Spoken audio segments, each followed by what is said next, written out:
অর্থ লাভ হয়। টেপো টেপো ভালো করে টেপো। দেখো পাহাড়টা দেখো। কি দেখি পাহাড়? কোথায়? ও যা, এইটা আমি যতবার এসেছি ততবার তুলেছি। এটা যারা যারা আগে আমার মানে লং ফর্মের ভিডিও দেখে তারা জানে আমি কতবার এটাকে তুলেছি। তার সাথে এই মহান ব্যক্তি বুদ্ধদেব দত্ত। ওই যে বাড়িটা দেখছো না, সে আগের বাড়ি এসে করে গেলাম। ও আচ্ছা, তুমি করে গেছো না আগের বারে এসে? তাই ভাবি বাড়িতে ফোন পাচ্ছিলাম না বলে এই টাওয়ারটা লাগালাম। আচ্ছা, টাওয়ার কোথায়? আচ্ছা, তারপর নেটওয়ার্ক পেয়েছো? বাড়ি নেটওয়ার্ক পেয়েছো তো?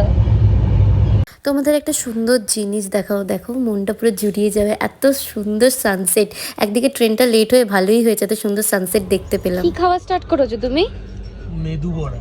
মেদু বড়া না, এটা মেদু বড়া বলে আমাদের। এটা তোমার কি বেশ বলে লাঞ্চের পর।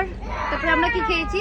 পিনাট, ওই বাদাম বাদাম বাদাম ভাজা খেয়েছি, তারপরে এটা খেয়েছি, কোল্ড ড্রিঙ্কস খেয়েছি। মানে আমাদের মুখ চলেই যাচ্ছে, ট্রেনটা যেহেতু লেট, তো লেটের সাথে আমাদের মুখ চলেই যাচ্ছে। চলছে না বলো, সন্ধ্যা হয়ে গেছে, সন্ধ্যাবেলা জল খাবার খাচ্ছি।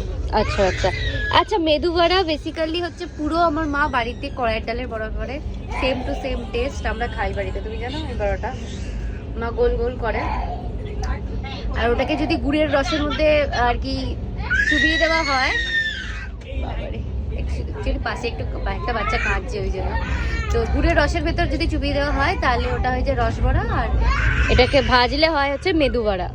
আচ্ছা, তোমার মা যেটা বানিয়েছিল সেটা ওটা ওটা গুড়ের রসের ভেতর চোবালেই এটা তোমার রস বড়া হয়ে যাবে।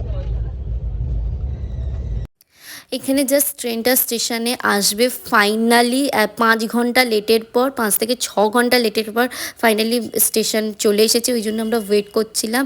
আর দেখো আমরা এখানে নেবেও গেছি, মানে জাস্ট তিতিবিরক্ত লাগছিল, আর নেওয়া যাচ্ছিল না। আচ্ছা, স্টেশনের বাইরেটা ঠিক এরকম, মানে তোমরা জাস্ট গেট থেকে বেরোলে এরকম দেখতে পাবে, আর রাস্তার উপর থেকে দেখতে গেলে স্টেশনটা ঠিক এরকম লাগে।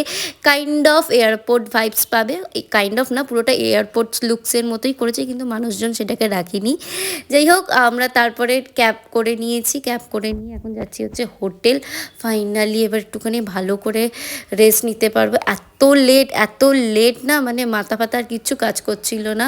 আর এটা হচ্ছে আমাদের টেবিল, সাইড টেবিল। এটা হচ্ছে একটা কভার দিয়েছে, বেড, আর ওই সাইডে জানলা আছে, এখানে টিভি। তোমাদের একটা ছোট্ট রুম টুর দেখিয়ে নিচ্ছি, ফার্স্টে ঢুকেই করে নিলাম, কারণ এরপরে তো এটা রুম থাকবে না, জামা কাপড় খালি এধার ওধার বিছানো থাকবে। এটা হচ্ছে একটা বাথরুম, বেশ বড়, ভালো বড় বাথরুম।